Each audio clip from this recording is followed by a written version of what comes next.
You may have never heard of him, but Rex Brazier was the foremost painter of birds America has ever produced. He painted every known bird species in North America in its natural habitat. A self-taught artist, he financed his travels by playing the horses and doing illustrations.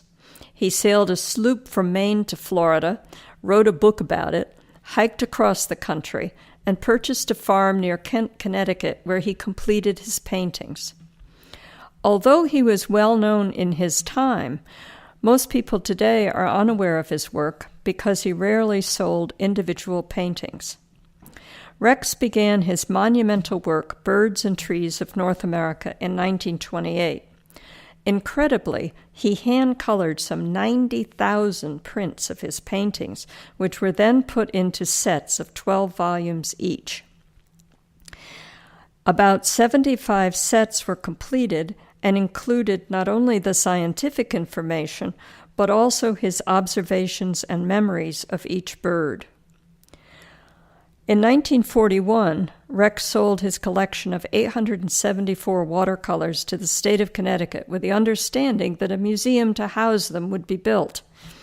Unfortunately, World War II intervened, and although they were exhibited until 1988, since then they have been kept in protective storage at the Dodd Center on the Yukon main campus. My grandparents were friends of Rex Brazier, and I grew up with his photograph and paintings.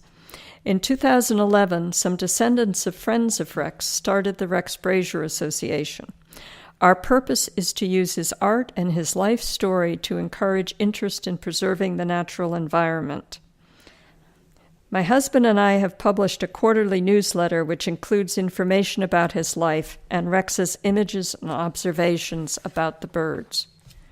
Why Rex Brazier? The paintings are beautiful. I love birds, and I'm an environmentalist. Many of the birds Rex painted are now threatened, endangered, or even extinct. His life was a fascinating blend of obsession and determination. The more I learn about him, the more I want his story to be told.